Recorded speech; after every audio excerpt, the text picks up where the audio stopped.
Well, welcome to the latest edition of TV on the Net. I'm your host, Tom Vartanian. Today's show brought to you by IRQ Credit Union, for every day, for everything, located next to Little Caesars at 3944 Route 281 in Cortland, by Right Angle Creek Farm and Marathon, all natural, pasture-raised Angus beef from our farm to your table, by the Cortland Voice, the exclusive media partner of TV on the Net for all your local news and sports in Cortland County at no cost to you. Check out CortlandVoice.com. By the Royal Auto Group on Route 281 in Cortland, the home of no hassle, no razzle-dazzle. Check them out at RoyalAutoGroup.com. By Yeaman Real Estate at the entrance to Yeaman Park off I-81 exit 11 in Cortland. By DJ Philly C. Make your wedding, party, or event extra special with the best DJ in the area. Contact DJ Philly C at 607-745-4346. I always step back again in time, back to my early days of covering Homer athletics, and this guy had quite the career. 3 years on varsity football, 4 years of varsity baseball. Got, ironically, some of the same coaches on both sides of the ball in both sports, and also threw some basketball in the middle as well. And but joining us today, a graduate of the class of 2003, Morgan DuBois. I'm thinking ahead to the later years of the younger brother, but Morgan, welcome. Hey, thank you, Tom. Pleasure to be here with you. Like I said, we'll get your brother on that. I'll clear that all up. We'll be both on here. Well, we've had, 4 Connerys. We've had 4 Tillisons. Oh, yeah. We got to get at least 2 DuBois on here. At least 2. 2 is a crowd. So, but anyways, as we said, you very good 4-year career with baseball, and of course it started though with 3 years of varsity football and then the basketball intermix. But what got you interested in sports back when you were a little kid? Yeah, well, growing up, my father was a former athlete from Homer, and my brother and I were raised in the country, and we had open grass to run around with, and we had a pond we threw rocks in, so we were always throwing balls, throwing rocks, and running around chasing each other. So I just always loved sports. It kind of came naturally to me, and I was kind of fast as a runner, and I could throw the ball. So those are the sports I kind of gravitated to as a young kid. And Homer has great programs set up for young kids to play any sport you really want to, and I took advantage of those as a young kid. What was it like for you? We'll throw this in here right now and get it out of the way with. It's with the Connerys. I went from the oldest to the youngest. Same thing with the Tillisons. 4 brothers and 3 brothers and 1 sister there, and of course, well, actually, same thing both ways. Both 3 brothers and a sister.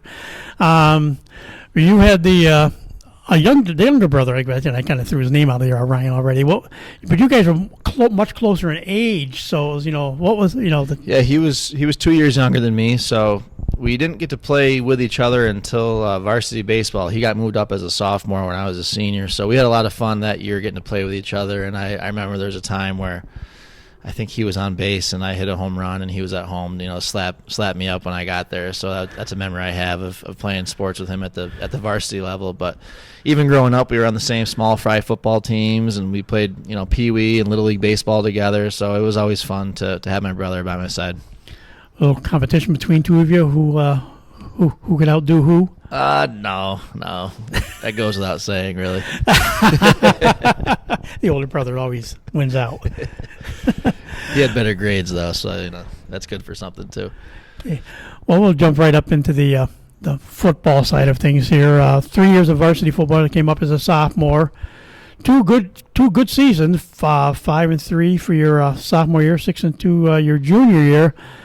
And then, even though the team got knocked out in the first round of sectionals every year, they said, "Well, your enrollment's just enough that we can."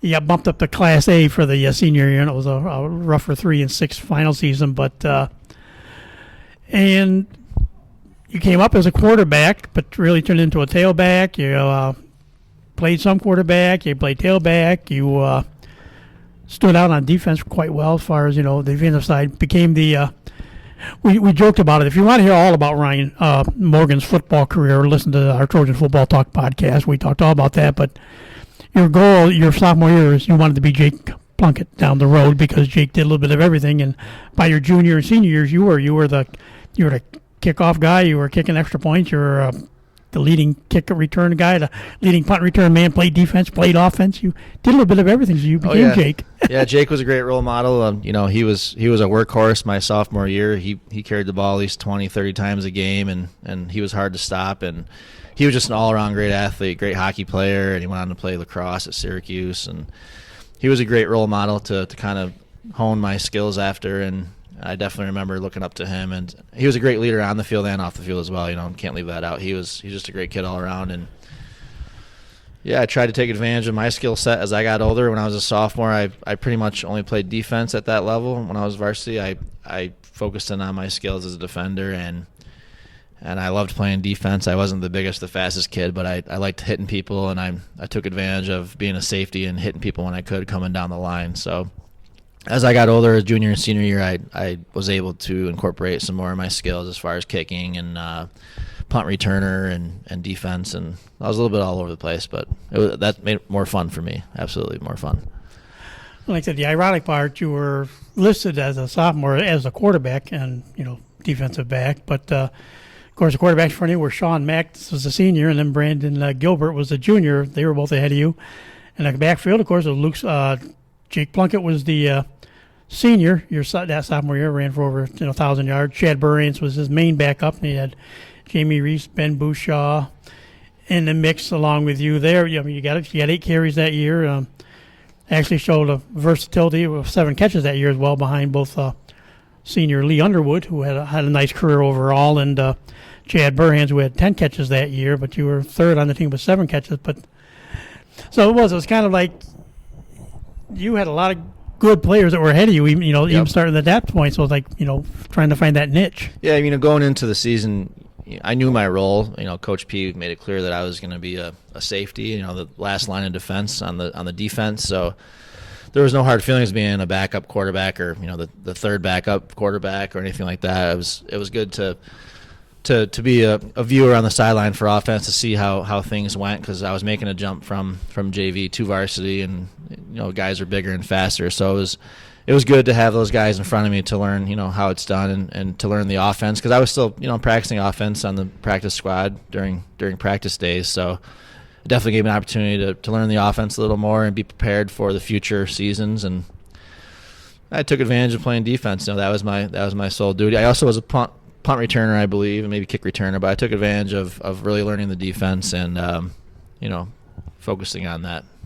Yeah, you were the leading punt return man, 11 returns that sophomore year, 104 yards, and I think you were number 2 in kickoff returns behind Ben Bouchaw. As you and Ben kind of were the two deep guys that sophomore year. So, but yeah, on the defensive side, a couple interceptions, a couple fumble recoveries, both helped, were team lead parts on that, and you had third on team in sacks with 12 sacks that first year. So, yeah, like you said, it was more defense that year oriented, but your special teams and your defensive play, that's where you. Yep, special teams is just as important. You can't leave that one out when you're on a football team. That's a huge part of the game, and that always impacted the game one way or the other. Flipping the field. So.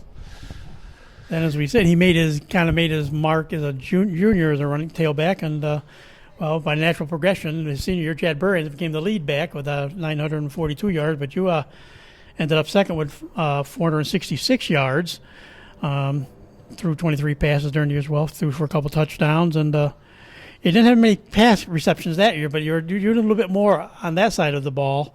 But then, of course, on the again, led the team in kick returns, led the team in punt returns, was the punter for the team, and you were leading scorer thanks to 9 extra points and a couple field goals. You're the kicker. So your junior year, you became Jake Plunkett. What you wanted I was to all do. over the place, and that was a good group of seniors. They came back fierce. They wanted to get to the sectionals, and we were there. My sophomore year, we lost to VVS on the road, and we were hungry to get back to sectionals, and we started off the season. I think we were 5-0 maybe, or 6-0. We had a real good start to the season, and unfortunately we ran into a skinny Atlas team that beat us on the road, and that was a tough loss for us. But yeah, we always had decent teams, and we played with good guys on my team, and we played against some good competition growing up as well. So no regrets playing with any of those guys.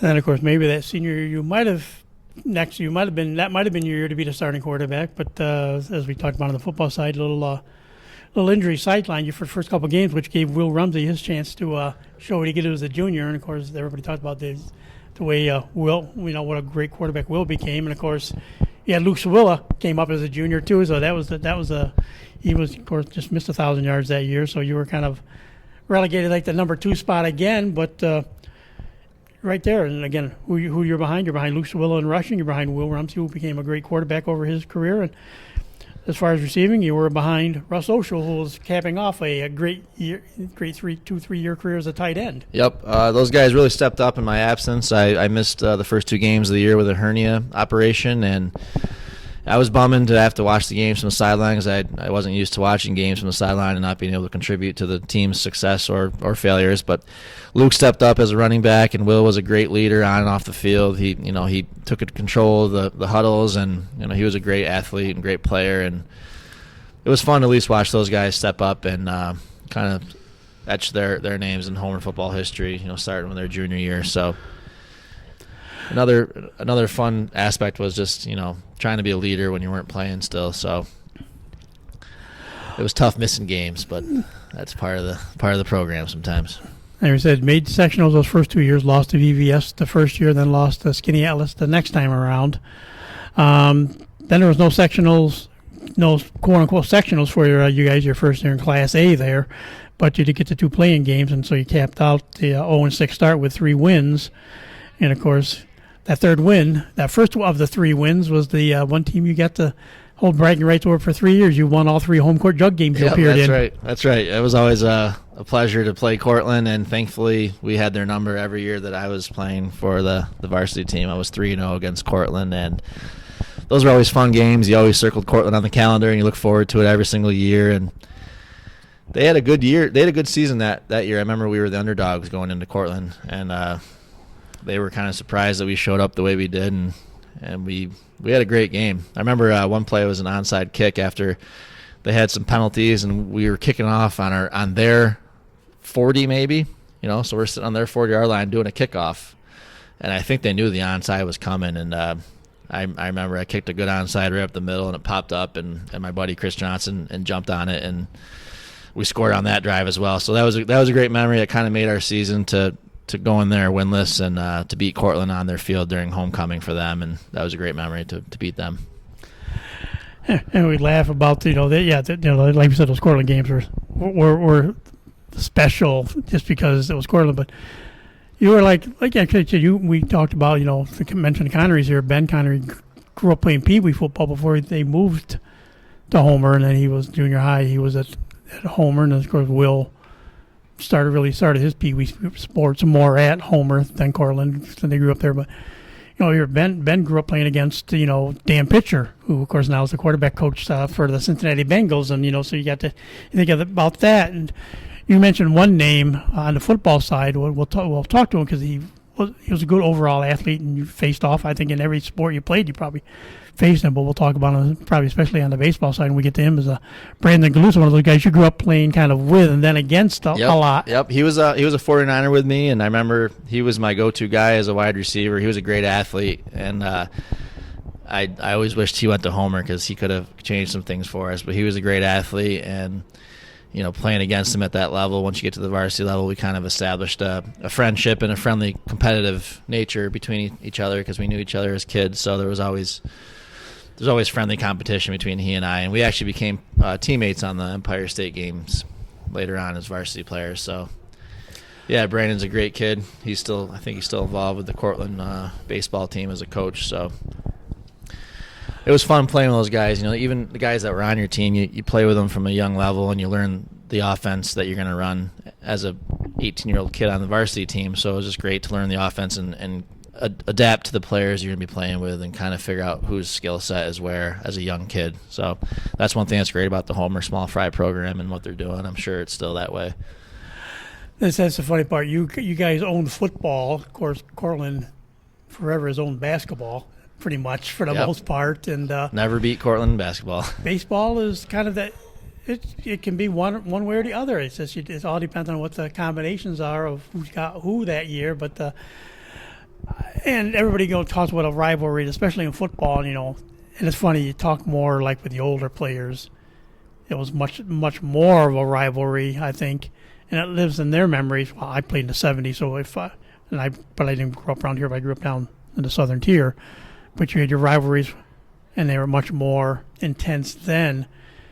Yes, it's still a rivalry, but you guys, like you say, you guys grew up playing together in so many sports now that, yes, now it's not so much it's the rivalry. Yeah, you want to win it, but it's more you just want the plain bragging rights. Yep, The parents don't absolutely. want you to beat them because you got to beat them. It's Cortland, but it's for you guys. It's bragging rights over your buddy because you guys, so many of the Cortland Homer kids intermix with each other and a lot of different things now. Yep. So I mean, we always beat Cortland on the football field, but when it came to the basketball season, they owned us, and Coach Lowy was a great coach over there, and we had some close games against Cortland, I remember, but they always beat us in the end, and I think baseball was kind of close. I think they may have had the outright lead in games, but we beat them a few times in my career, so yeah, it's not always about the winning and losing, it's just the friendly competition. You know some kids maybe from travel teams or summer ball, you're playing with some of those guys. And I actually remember playing summer ball with Coach Tobin. We had a wooden bat tournament that we played with down in Mansfield. And, so I'm playing with all the guys that I was playing against the year before and the following year. So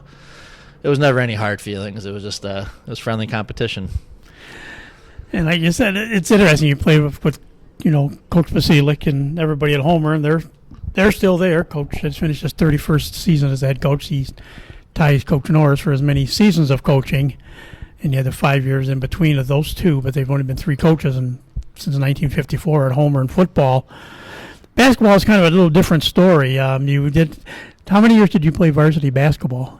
I played 1 year varsity. I was going to move up as a sophomore, but I ended up not moving up that year. I wanted to stay with the JV team, and yeah, basketball, it really was an in-between season, especially if you're, a guy that's focusing on the spring sport and you're just trying to stay in shape and stay conditioned. And, basketball was fun to play. I remember jacking up threes and, trying to be fancy with the ball, but it was never something that I was going to focus too much time with, especially, guys in the summertime, you have a choice of what sports you want to focus on. It was always either conditioning for football or you're playing summer baseball, summer soccer, lacrosse. Basketball was never one that stood out to kind of focus in on, developing your skills as a basketball player. Yeah, I know that's one thing they've kind of focused on a little bit more the past few years. They've been trying to, get a little bit more involvement. A lot of the sports at home are getting involved in the summer programs and summer leagues with different teams and different things. So what do you remember back from your basketball days? I'm trying to think who you had for a coach. I had Coach Mack. Sean Mack's father was a coach, and Tabell was a coach in early days, and I think that was I had Tom Springer was a JV basketball coach. I think that was it for basketball coaches that I can remember. And they weren't horrible season. Sometimes if a good season was hovering around 500. So I mean, so it was not really contending for league titles or anything. But I mean, it was. There's some bright spots here and there. Do you have any games you remember on that basketball side of things that kind of jump out at you? I remember playing against some good competition. There was Andy Routens was, I think, playing as a freshman or sophomore. He got moved up to varsity, and he ends up playing at Syracuse, and he's drafted by the Knicks. So it was cool to know that you were playing against some guys that are elite competition that were going to go on to play at the next level. We had some fun games at JD, but we never had any monumental wins. So I can't remember any of those. I know we lost to Cortland in the O'Hearn tournament one year. I had a shot to win at the buzzer, and Josh Bogdan was on me, and I remember I hit the back of the iron. I thought I was going right in the basket, and it missed. It clanked out. So that was a tough loss. We lost by one or two to Cortland. So don't remember any monumental wins though. Who were some of the guys on the basketball teams for you back in the year? I mean, there's like I said, there was always some good players, but it just was never enough to really. Yeah, I mean, I remember, Warren Puzo was a big guy. Jamie Amon was a good ball player. Cody Andrus got moved up. He was a good player. Russ Oshel was another guy, a big guy. Nate DeSantis was a friend of mine. He played with us, but he ended up moving away, I think maybe 10th or 11th grade, so we lost his contribution. He was a good lefty point guard. But it was always kind of a low volume team. There wasn't always a ton of guys that were going out for the basketball team. You might have had, maybe 8 guys, 10 guys, bench players. So yeah, basketball is not much I can remember from basketball. Really, it was kind of just sandwiched in between the baseball and the football seasons. But of course, there's nothing like playing in I still call it Hoosiers in the Hoosiers gym. It was tight. It was a big game. You opened the partition, and you had a big crowd. That usually be like Cortland maybe or somebody. You'd have they would pop open in the upper deck there, but everything you're pretty much inbounds on the bench side, and the stands are right out to the other side, the other sideline, and there's like barely enough feet to give a 3 feet, the 3 feet required inbound pass on the end line. Oh, yeah. I mean, I remember if you had a full court layup and you were going full speed, you were using the wall to stop you. It was that tight in there, and it was pretty dangerous, actually. But, yeah, it was fun. It was fun playing at home. If you got some friends that would come watch, and never filled the stadium up there by any means, but it was fun. But that was the one time where you could slow down the teams like a JD or somebody. You could slow them down a least because, you get on the bigger courts. No, it was we never slowed them down. No, never slowed JD down. They always beat us soundly. So obviously the other sport that you found success in, you'd be a prototypical New York Yankee now. Never really hit. The average was okay, but you were a home run hitter in baseball. What was it? And I think the most fascinating part about this, you did ended up, your best season. You had hit 4 home runs twice, both in 2001, your sophomore year, and your senior year, 2003. You hit, 4 home runs each of those 2 seasons, and of course that allowed you to throw yourself into about 6th or 7th overtime with 9 home runs overall for your career, tied with Pat Riley for that, behind Zephyr Cash, who rewrote the record book kind of. Of course, up till then, the guy everybody was going after was Steve Rainbow, who did so much stuff. Yep, I remember hearing about his name. A lot. Played my father's days. But then after you were done, of course, Zephyr was graduated in 2011, and so did Zach Blandon and Anthony Bravetti. But you put yourself ahead of some names that people talked about for many years beforehand. Al White had 8 career home runs. Aaron Weber graduated in '98. So I mean, and anytime you mentioned within like 10, I always still have to screw up Tim's name. I call him Wren, but it's Warren. I don't know how they actually Tim's last name. But and Mike McGrath, you talk about those guys. There's a good ball players, but you were, right in the middle of that pack as far as career home runs. But what was it like when you came up? Like you said, so your first year on varsity was 2000. Actually, you were consistent. If nothing else, you were consistent those first 3 years, 7 and 12. You don't need to mention the stats. 7 don't 13, mention 7 and 12. But no, it was great. Going back to my childhood days, I remember we played t-ball over at Newton Park, which has since become a playground. I remember there was a big maple tree out there in center field, and I always aimed for that thing. But when I got to Pee Wee, I played for the Pirates, and I remember playing at Griggs Field, and we were a great squad back then. Philly C was our coach, and the Connerys were on the team. My brother and Mike Hayes and Logan Mozzie, John Armidio. We had a good team. I still have a trophy from winning the championship back in the Pee Wee days. And it's funny. I remember thinking back to the Little League field. When I started playing, they had maybe a 10 to 20 foot fence that came off the left foot foul pole, and if you hit it over that fence, it was an automatic home run, and you got a home run slip to take it to the local ice cream shop and get a free banana split. So naturally, I'm trying to aim for that left field fence, which was a blessing and a curse. Once in a while, I did get a hold of one, but otherwise, I was striking out trying to hit a home run. So the kids these days have no idea how good they have it to have a fence around the whole field. We had a 10-foot fence to aim for, and whenever you hit a home run, you got a banana split ticket, and the whole team got to go. So you were kind of the hero back in the day of hitting Pee Wee home runs. But yeah, I remember growing up, I became friends with Tyler Loudon when I was younger, and he was a great ball player, and his brother was Gary Loudon, and I remember hearing about Gary, and that was my first introduction to Larry Brady as well, was through Tyler Loudon, and I heard all about Larry's success as Homer baseball player, and at the next level, he went on to play college ball at Coastal Carolina, and I think he was drafted by the Pirates, and he had a stint with the pro ball too. So growing up, you always knew there was an opportunity to make it if you were good enough. So I always tried to think of myself as someone that if I put in the work and dedicated my time, I could maybe have a chance at that. And you knew it wasn't a far-fetched dream, And I remember being in 5th grade,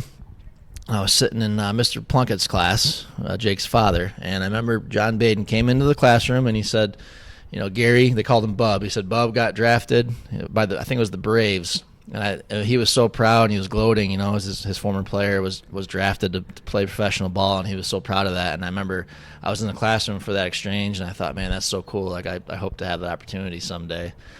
So, with Larry and Gary, they were great role models in the Homer baseball world, to kind of model yourselves after, and to know that there was a chance to maybe play at that level. So, going into my freshman year, I got asked to move up, and I was hesitant at first. I thought, man, maybe I'm not good enough to play varsity baseball coming from junior high. I'm seeing, 60 mile an hour and something they're throwing a little quicker, but it was a no-brainer to take an opportunity and take advantage of having Coach Baden, who was, a great coach. I still think he's one of the best coaches I had. And my numbers were never really great, especially, as a younger kid, but I tried to contribute where I could. And, I remember some games more than others, and I remember a game-winning hit I had as a freshman, and I always was proud of that moment, and I felt like that kind of cemented myself as somebody who could be relied on to come through in a clutch moment. And Baden was huge on fundamentals and discipline, and he was a great coach, and I definitely enjoyed playing for Coach Baden. And as you came up, you were at one position, but then just because, back in the day, then when you played baseball, everybody shagged balls in the outfield during batting practice, and all of a sudden there's this kid running around making catches and diving and running all over the place, and Coach Baden said it was time for a change of position for you. Yeah. I started playing infield. I was always a shortstop growing up, and I came into varsity, and we already had a shortstop, so I was going to play second base naturally. And I remember either my freshman or sophomore year, I'm in the outfield shagging balls, during batting practice, and most guys are just letting the ball fall. They're not really trying to catch it, but here I was, diving left and right, trying to make plays, and Coach Baden turned around and saw me catching these balls, and he came up to me after practice and said, "You're going to be an outfielder." And I said, "You think so?" And he, sure enough, I started playing outfield right after that, and I loved it. I never knew I was going to love it so much, but anticipating the ball off the bat was something I enjoyed, and I was kind of good at. I could tell where the ball was going to be hit, so it was all about that first step, in or out. So, yeah, I loved playing outfield. That was my bread and butter. Do you think, like you said, you took the fouling ball, but do you think that just kind of went back to, like you said, you played most time in football, you play safety, so you're reading reading a quarterback's eyes, reading where the ball's going. Do you think that's what just made it so easy to adapt to become an outfielder? That helps to it. I mean, really, it's just a natural thing, but you got to know what pitch is coming. What's the count? Where's the pitcher trying to throw? If he's throwing outside and you got a right-handed hitter, and maybe you're anticipating a ball to your left. So it was just intrinsically kind of feel of the game kind of thing, and I didn't know I had it because I was always suspect from second base. I had a little Chuck Knobloch in me from time to time. I was throwing it too hard, and I was airmailing over the first baseman's head from 20 feet away. So I think that it was easier to get away with some overthrows from the outfield. So it really was a perfect fit for me. So like you said, it's just 7 wins every year you played, and there were 12 or 13 losses for your first 3 years, which ironic were the last 3 years for Coach Baden. He stepped away after 263 wins and 223 losses and a tie. He coached almost 500 games, 487 games over a 24-year career. What was it like? Did you guys know at the beginning of that junior season he was done? No, I never really had any clue that he was going to be retiring when he did. I mean, obviously that's a decision you make, on your own. Not that we had to know that as a team, but it was definitely tough losing Baden as a coach, and we never really took him out on top. We never had a real good season where we made sectionals or had a meaningful game in the baseball realm of things. So it was tough losing him as a coach. We had Coach Tabell after that, and he was a great coach as well. But I definitely enjoyed playing for Baden, and it was tough to see him go. And of course, like we talked about it in basketball, you would play Cortland once or twice a year in the regular season, but you also that's when the O'Haron tournament always kicked off the basketball season. At SUNY Cortland, you played the O'Haron tournament. Baseball, you'd get them a couple of times during the season, usually if a lot depends on weather, of course, but also had the Partaginoni tournament back then and too. Yep, that was always a fun tournament, and I always think we were set up to each win a game, and that's how we would meet each other in a championship game. So we each had to beat a local Dryden or Groton team, and I remember a few times we did meet up, and I think we split those, but I can't remember for sure. Cortland had a great baseball squad back in the day. They had Sean Collier and Brett Seifrey when I was younger. They had good players, I remember, and they always played us tough. And trying to look back at somebody, trying to find some names back from your team, probably two of them, one of them on the hitting side, finished his career hitting 500 overall. So, but it was Logan Mozzie, who of course did a little bit more pitching, but also a guy who was a good pitcher as well as a decent hitter was Steve Hartnett. Yep. A couple of guys you came up, played, with. Yeah, Steve was a great pitcher for us. He was definitely our number one, our ace, and it was unfortunate we didn't have as many other pitchers that could stand out the way he did, because that's what kind of hurt us, I think, was the starting pitching when it came down to it. But yeah, I had great teammates. Derek Davis was another guy. I think he got moved up and played varsity ball for a little while, and he was a great hitter and a great catcher, and it was fun playing with those guys. My brother got to move up. Nick Triolo was another guy that played, and it was fun playing with that group of guys, even though we didn't always have winning seasons. I do remember my sophomore year. I got a cool story for you. I'm playing against JD at home, and it's a 1-2 count, and we're down a lot. But I ended up hitting a pitch over the center field fence for a grand slam. Bases were loaded, grand slam. And my mom happened to be there that day, and she had a camera, and she didn't really come to all the games with the camera. So for some reason, she had a camera that day, and she got pictures of the at bat. So she's got me before, during the swing, and then coming home and getting mobbed by my teammates. So I got these pictures of this grand slam I hit. After the game, Coach Baden went out and retrieved the ball from center field. It landed in one of the yards back there beyond center field fence, and he gave me the ball. And I remember I wrote my stats on it, and I had that game ball in my room for a long time. Well, my grandfather passed away in 2011, and in his basement, we're cleaning it out. We're cleaning the stuff out, and I come across this coffee mug with a baseball in it. So I reach in there, and on the ball it said, "To Dad from Dale." And it had 1974 on there, and it said grand slam ball to left center field. So I was like, holy cow, my dad hit a grand slam at Homer and gave it to my grandfather back in 1974. Well, thankfully, my mom kept all of our newspaper clippings, and so did my father's mom, my grandmother. So she had the newspaper clipping of my dad hitting a grand slam that day. And I have a newspaper clipping with the ball, so I ended up having that framed up. So I got a frame with my newspaper clipping and the pictures of my at-bat with the ball, and my dad's newspaper clipping with his grand slam ball as well. So that was kind of a cool thing later on in life that came about. Yeah, and Homer still is a unique place to play. Now I think they do kind of put up a fence from like center to right field now, even though there's not a lot of room down the right field line now with the new gym and the way that the building is now, so it's a little bit tighter on that it is. Right side. But it was always, who could hit the ball over the fence. If you hit it over the left field fence, you had a chance to put it in that one neighbor of the schools in their pool. Yep. Or if you could hit it the more left center or a little closer to that center, you could maybe hit one of the buses. Yep. Was that always the goal for anybody trying to? Point. Yeah, that's why the average isn't as good as it should have been. I was trying to hit home runs, which goes back to the Little League days of trying to hit a home run to left field with just the left field fence. If I had a whole fence around the whole field, maybe it would have been different with my average. So you didn't learn to be a contact hitter and spray the ball around. That was you were considered a pull hitter. Out of the shoes, I was swinging. Out of the shoes.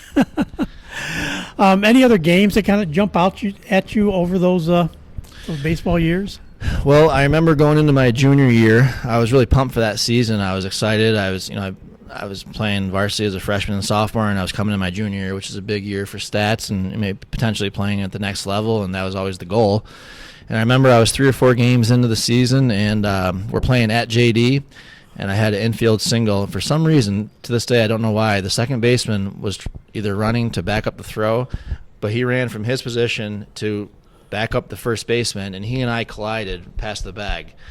And I felt like I was fine. I definitely twisted my knee in it, but I told Coach Baden I was fine to stay in the game. I went and took my lead, took my secondary lead, and then my leg gave out. It felt like a rubber band had kind of twisted in there, the feeling of it. I ended up missing about 10 to 12 games with a sprained MCL, which crushed me. As my junior year, I was trying to help us get to the sectionals, which we hadn't done yet. We were always on the brink of it. It was tough to miss the rest of that season, but I remember I at the end of the year I came back for the last 2 or 3 games, and I decided I was going to try out for the Empire State Games. So I had nothing to lose. I didn't think I had a shot at making this team. They're basically keeping all the guys that were Class A, AA players who were studs who had great years. So I was like, what I got to lose? So I ended up trying out for the Empire State Games. It was held at Cortland State, and Sean May from Fabius Pompey was the head coach.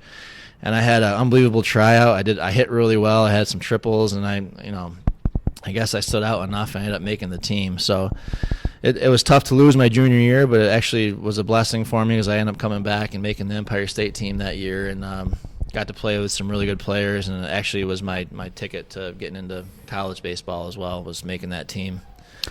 So what was it like, how the team do during the Empire? Because like you say, you're all of a sudden you're not, like you can think of it as your play, you come up, you got the league all-stars, and if you're lucky enough, you maybe become an all-state player if you're lucky enough. And in the Empire State Games, it's kind of like a compilation of some of those all-state players from different, like you're saying, it's not all the just regions. Yeah. It's not just you're not just trying to be the best Class B player or the best A player. At that time, you're like you say, you're playing guys from every class. You're playing the best of some of the best. What that was stiff competition, and that's what I was looking for. And I had some real good players on my team. I had Pat McEnany, who ended up playing at Virginia, Mike Euland, a couple other guys. Brandon Glutz was actually on the team from Cortland as well. We didn't win any games, believe it or not. We played some real good teams, but it was great fun, and it was prepared me for the next level of baseball and seeing some pretty decent pitching. What I remember the most from the Empire State Games is the last game we're playing against Long Island, and the pitcher had struck me out previously on a curveball. So he had me 1-2, and I'm looking for that same curveball, and he throws a fastball and actually hits me in the face. And I remember I dropped down, I was on my back, and I had blood, coming out of my mouth, and I was kind of choking on it too, and I rolled over, and it was pouring out, and I ended up going to the hospital, and I took a ride to the hospital, and I got there on the ambulance, and I remember getting off the ambulance, walking with my metal cleats on the concrete, and I turned around and went and looked at my face in the side mirror of the ambulance, and my face was so swollen from taking the fastball in my cheek. And it was tough to end the Empire State Games like that. I ended up missing, the last game, and I never got a chance to thank the coach or tell the players it was fun playing with them. But a cool story for you, a couple days later, we get asked if we want to go down to a Yankees game. So I go down there with my brother, Nick Caruso, and Vin Seibel. We go down with George Seibel. He takes us down there. And we're at the stadium, and we're sitting in the second level right in front of the concrete. And at this point, I have two black and blue eyes. My face is pretty swollen still. And the seat next to me had a screw missing. So I kind of was loosening the seat. I was like, man, it'd be kind of cool to take a Yankee Stadium seat home with me, So I kind of jumped on it a little bit, and it snapped off and made a loud noise. And everyone turned around and looked at us, and we decided it'd probably be best to leave the stadium at that point. So we go out to eat at Smith Wollensky Steakhouse in New York City. And don't you know, an hour later, Derek Jeter walks in with his girlfriend at the time. So we were all freaking out, us kids. We couldn't believe Derek Jeter was there. And I had this seat from Yankee Stadium, and we said, okay, we got to get a permanent marker. We got to get a camera, disposable. So we ran all over New York City looking for a Kodak disposable camera and a permanent marker. And an hour later, Jeter walks out of there and takes a photo with us, and he signed the seat for me. And I'll never forget the look he gave me when I handed the seat to him. He gave me a double take, like, what the heck's wrong with your face, And I was too starstruck to even talk to him because he still is the captain to me, and that was a really cool moment to go from Empire State Games, getting hit in the face, and then all of a sudden you're meeting Derek Jeter and getting a signed seat, which I still have to this day. So that's a cool story for you. Sound like E.O. Hughes over there with his little Yankee room over on Copeland Ave here over in Cortland. He's always been a big Yankee fan. Oh yeah, me too. So he's got seats. I don't know if he's got a locker in there too, but he's got seats. He's got pictures and balls that have been signed and different things. Nice. So it's kind of so I laughed. That was the fun part because him and I did Cortland Crush baseball one year together. We did on the internet. I did the play-by-play, and he did the color analyst, and we did it like old-time Yankee baseball. I did 3 innings. He did the middle 3, and then I did the last 3 because there was only 2 of us. And But he incorporated in. He had this day in Yankee history and like Yankee trivia. You always had to work something with the Yankees into this broadcasting over the local Cortland Crush baseball games. But it's just that stuff. What kind of a Yankee fan he was. Yep, I grew up with a signed Mickey Mantle ball. That was always my prized possession growing up as a kid. I wanted to be like Mickey Mantle, and then Derek Jeter came along, and he's the man still to this day for me. Boy, I tell you, that far out, that was my trip to the Hall of Fame for the Yankee-Dodgers game in '72. My Yankee signature I got was Celerino Sanchez. Nice. He was this he played, but I got the pennant at the time. Of course, my mom threw it. Once I went to college, all my stuff disappeared that I had at the house, of course, being mom. Yeah. But my Hall of Fame pennant got autographed by a young rookie catcher for the Dodgers, Steve Yeager. Okay, that's before my time. Turned out pretty good pro career as a catcher for the Dodgers. So another cool story is 4 or 5 years ago, I'm in New York City and I'm down there for a wedding, and my wife now, we decided to go out for a little walk around the town, and this man is trying to sell me a bracelet, and I don't even know what it was, but this guy over my shoulder says, "You don't want that." And I was never going to buy it. We keep walking across the street, and I turn around, and it was Reggie Jackson who had said that to me. And I said, "Holy cow!" I go, "Honey, that is Reggie Jackson. I have to see what's going on here." So we kind of followed him down the street. Felt like a little bit of a stalker a little bit because I had the opportunity to talk to him. It was just one-on-one. And then, of course, other people started to recognize who he was. And 2 minutes later, he meets up with Franco Harris on the street. So I'm walking behind Reggie Jackson, and he ends up meeting up with Franco Harris, and the two of them are walking down the street together. And I was like, wow, these are two legends I'm behind right here. And what are the chances you're in New York City and you happen to see Reggie Jackson on the sidewalk, and then he says something to you to catch your attention, So yeah, I guess I got a thing of meeting Yankee players in the city. I guess we could. Yeah, I mean, I think you and I could swap baseball stories. When I was in '85, when I was working for the radio station down in Ithaca, I went down to visit my mom and dad. They were living in St. Cloud. They stayed there in the winter and in the early spring. I went down to cover a Yankee Mets preseason, spring training game, and talked to a lot of different guys. Lou Piniella was like a hitting coach. Yogi was the manager, I think. So Yogi is Yogi, of course. But I went over and talked to some of the Mets, and one of them was Ron Darling. Nice. And he said, as we talked a little bit, I said, I remember watching you pitch for a while. I saw you pitch in college. You pitched for Yale. And I said, some of the best games I ever watched was you pitching against Greg Myers from Cornell, because I covered some Cornell games back then. And he goes, "You remember those days?" And we got talking about him playing college. I said, "What?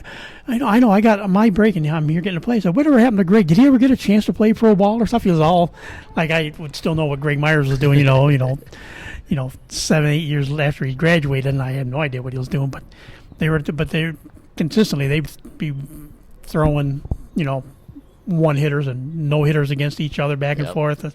So yeah, I mean, so it's funny how you do run across people. And of course, Thurman Munson. I fell in love with Thurman Munson when he was a rookie for the Yankees. I guess he's the captain because I saw him play for the old Binghamton Triplets. I went to a game, and when he first got signed by the Yankees, he played in Binghamton, and I got to see him first as a catcher there. So that's where I first got to see him, and so that's why he was my player all coming up through, of course. Yep. So I've always been a Thurman. I was always a Thurman fan, and so. Getting back to the baseball, after the Empire State games, I was contacted by some coaches, and they were interested in bringing me on some visits, and I ended up choosing to go to Niagara baseball and Niagara University to play baseball. And Coach Mike McCrae was the coach out there, and I was really excited to go play Division I baseball, and that was definitely a step up for me from what I'd been seeing in high school ball. And I played a year of baseball out there, and it was a great experience for me. And I remember playing against some big schools. We went to Tennessee and played Marshall and Kentucky, and I remember seeing some pitching that I was not accustomed to from being a high school kid. 95 mile an hour fastballs into 90 mile an hour sliders. So it was definitely an adjustment for me, but a great experience otherwise. And I thank Sean May for giving me the opportunity to play on that team, and it helped me get to college, which helped me get my degree, and a lot of things fell into place for me. But one thing we talked about before we started doing a podcast, I thought it was an interest. talked to a couple of different guys from Homer with podcasts, and they, have had really nice careers here at Homer. Went to the college level, and all of a sudden it's more work than you're anticipating. You just all of a sudden you don't have that same fire. Yep. As you played high school. That's kind of what happened with you when you went to Niagara. Yeah, it's a grind, and I was used to being a 3-sport athlete, and suddenly you're thrown into you're playing baseball year round, and Niagara's not necessarily mint weather conditions out there. It's windy, it's gray, it's rainy, it's snowy, so you're constantly in a gym or in a cage, and I didn't have any problems with that, but it definitely turned into a little bit of a commitment where I didn't feel like I could give it 100%, and I didn't want to give anything but 100%. So if I was at the position where you had to give 100% dedication to the sport, and I kind of lost the passion and love for the game, I decided to hang up the cleats at that point. And I remember my last game that I played in was at Dunn Tire Park, which is now where the Blue Jays are playing. And I remember I hit a ball off the top of the wall there, and I thought I'd hit it out. So I kind of was admiring it, as I ran to first. And my coach told me to sprint out of the box, and he wasn't happy. I still ended up with a double, but he wasn't happy that I was admiring it. And I ended up colliding with my right fielder. We went his knee hit my thigh, and it kind of gave me a little bit of a 4-week injury bug. I couldn't shake the thigh bruise, deep thigh bruise. So at the end of that year, I just decided that the sport wasn't for me anymore, and that was actually the last time that I played baseball. And I still love the game. I watch it consistently. I play slow pitch in town. I'm part of the slow pitch league, and I used to play in the fast pitch league before it died out. So I still love the game, and just I guess at that level it became apparent that I just wasn't ready to commit to it. I don't think the irony of everything, like you said, we talked on the football side, you missed your first 2 games of your senior season with an injury. You end up getting hurt, missing time playing baseball here. Then you actually, get hurt in the Empire State Games. Kind of got hurt playing college. Do you ever kind of wonder what would have been if I hadn't got hurt all along the way here?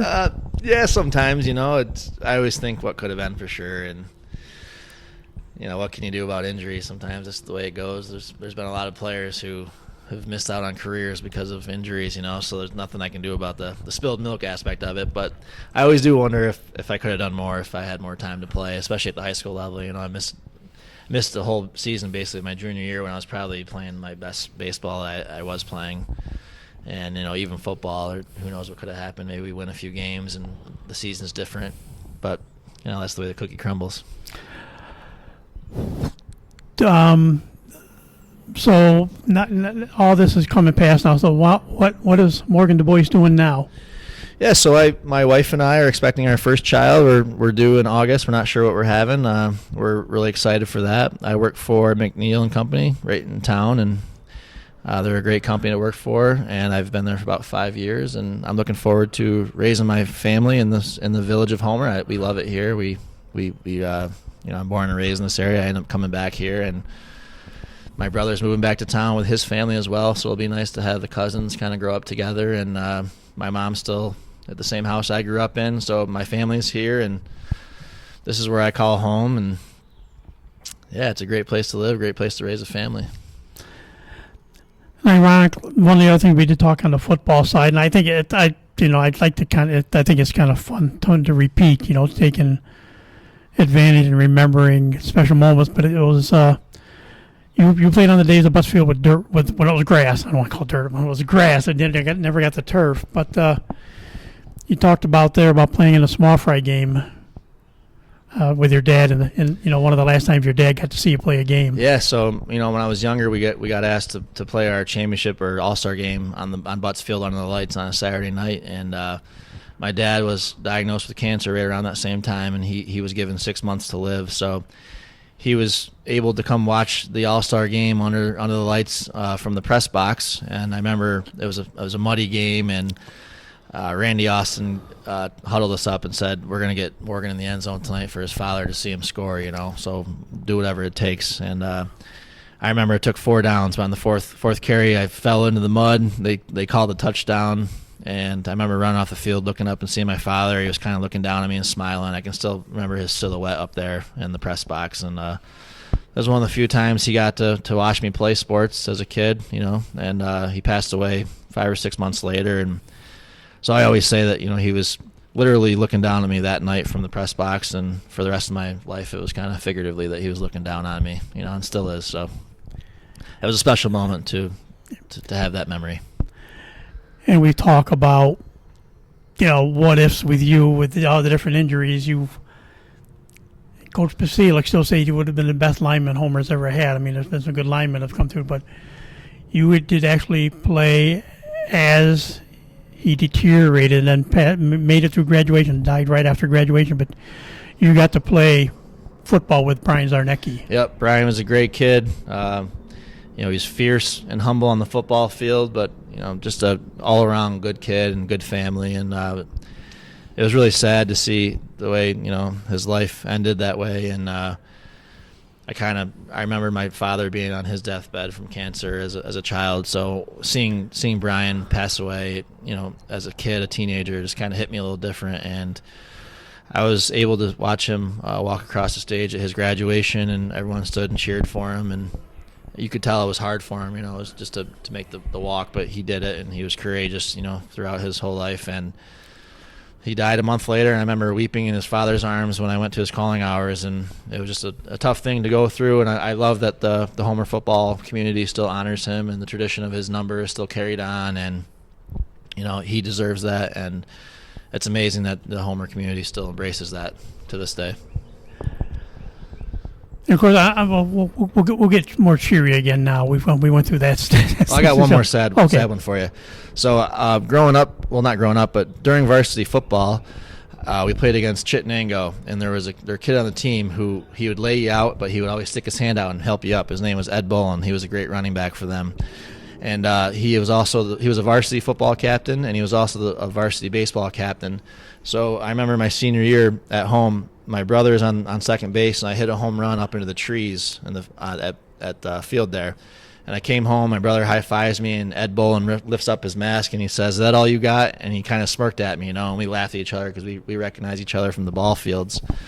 Well, a year later, I'm at a graduation party with my mother. We go up to see a family friend's daughter at her graduation party. And I don't know anybody there besides the girl who graduates. And I hear this kid yell, "Yo, DuBois, how's it going?" from the corner of the driveway. And I look over, and it's Ed Bullen. And this kid was just such a nice and friendly kid. He didn't have to call me out and say hello and ask how I was doing, but that's the type of kid he was. So we caught up, asked how each other's college experience was going and all that. And he ends up transferring from St. John Fisher to Cortland State, and he ends up enlisting in the Army in 2006. And he was killed in Afghanistan by an IED. He was a sergeant, Ed Bullen, at that time. And the Chittenango community has really embraced the honor of Ed the same way Homer has embraced the honor of Brian. So I just wanted to throw him out there because he was a great kid, and he's a hero in my eyes, and he deserves a little recognition. When you throw something like that, you talk about now the Little League fields here at Griggs Field have fences around them. Of course, Sean Falter is honored at the one field too. Absolutely. So I mean, they deserve all that, 100%. But you've dabbled a little bit in coaching. You did come back and did a little coaching on the baseball side with Rob Nishotka. Yeah, I use coach lightly because I was more of just kind of a volunteer that just offered my my experience with the kids. I was working at the time, and I was also substitute teaching at Homer at the time, so it was kind of easy to leave subbing and go to the baseball field and help out with the kids there. And Coach Naz is great. He's doing a great job with the program, and I love what he's done. And the baseball team is always competing, and I still like to catch baseball games when I can, and hopefully someday I'll get back into coaching, certainly for my child if that situation arises. But, yeah, I would love coaching someday. Yeah, and the only strike against Nishotka, he's a Red Sox fan, so yep, we won't hold it against him. We can't convert him to that. So, but would you like to? You got a little taste of it there. Would you be interested in coaching someday down the road? Say if an opening came up somewhere. Yeah, no, I would definitely entertain that thought. I think being a parent is going to take over my life here pretty soon, so I got to figure out what that's going to bring. But as time goes on, I think coaching could definitely be a possibility. I'll have to run it by the wife too, of course. Yeah. That's Coach Basilic's wife. What it's like, living with a coach, especially during football season. Yeah, my mother-in-law, Vicki Lee Darrow, and her husband Dave Darrow, they were both teachers, and he was a coach throughout his career at Cortland. So they've lived it too, and I've heard it from their perspective as well. So it's definitely a big commitment, and you miss out on some things, I'm sure, as you can't help it but miss out if you're dedicating your time and you want to be a good coach and you're helping out the kids. You might be missing something from the other end. But yeah, it's fun to be part of a family of coaches and teachers as well, even though they're Cortland. We won't hold that against them either. Which will lead me into this question. Obviously, I think it's funny, 'cause like I said, I've had Mike DeSenza on as far as the golf side of SUNY Cortland, because he had a real good golfer. Sure, I had Mike on. They did a feature on him before I retired, but I want to get him on and talk football, because he was one of the first football guys one of the first guys I dealt with, him and Chris Whitten, because that was that 99 team that I first got to, meet those guys and talk to them. But those games, you guys make the Cortland Homer rivalry a little bit more fun, because Mike again is a Homer grad, and ironically he did coach for a while at Ithaca College on the football side and on the football side at Cortland State, so he's been both sides of the Cortica Jug game also. Yeah, he actually was helping out with the Cortland high school team as well. When my father-in-law was coaching, he would be over watching film with the Darrows. So yeah, he's been involved at all levels for Cortland. So you two guys got wives that are Cortland. So yep. And they're friends, and we're all friends. We hang out with each other, we see each other. So yeah, they're good people. They're right in the village as well. Mike said there's not much purple. He's trying not to allow much purple in his house. Yeah, I got to college and Niagara was the Purple Eagles, so I had to embrace wearing purple, and now it doesn't bother me as much. I still wear blue. I choose blue. What do you, as far as all your playing days and everything, like I said, you grew up in the community, love the community, and are living here again, but what makes Homer so special, especially when you're an athlete? I know Friday nights you get to wear the football jerseys around town before games, and so. But what makes Homer as far as Well, it's just really a close-knit community. It's definitely a family feel, and no matter where you go, there's someone who you recognize, and I just love kind of the feel of remembering too. My father played his days here, and my grandfather lived in the village, and so it's kind of like the tides that bind us, or kind of family's been here, I'm still here, and the roots have been here, and I kind of want to maintain the roots here, and I just love it. It's a safe place to be, and the kids can walk to the school from where we live. Any school they go to, they're walking and they're safe, and I think if you talk to anybody, former athletes and current athletes, they'll all say the same thing about the Homer community and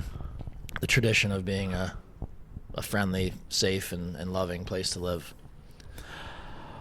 What advice would you pass along to the kids coming up now? I have to admit, this is the first time I've been here, find a fire station under the pavilion there doing a podcast.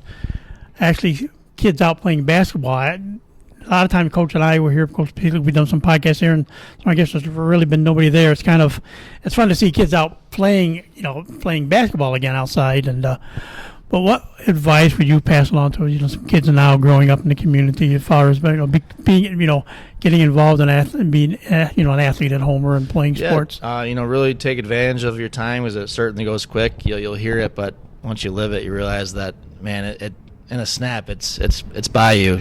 So take advantage of the coaching that you have. There's good coaches at all levels of every sport, I think, in the Homer area, and dedicate your time, learn how to organize and be responsible, and time management, all the skills that you're maybe dreading that you don't want to take advantage of becoming an adult with. But, practice makes perfect when it comes to sports. You can never practice too much. So, yeah, focus, dedicate your time, and enjoy it. Have fun. That's the key, because it's not all about the winning and losing. It's really about the life lessons you learn that you take on throughout life and that you attribute to your days at Homer.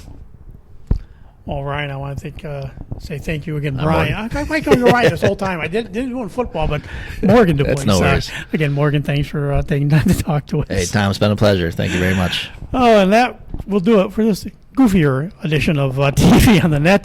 Today's show brought to you by American Credit Union, for every day, for everything, located next to Little Caesars at 3944 Route 281 in Cortland. By Right Angle Creek Farm and Marathon, all natural, pasture-raised Angus beef from our farm to your table.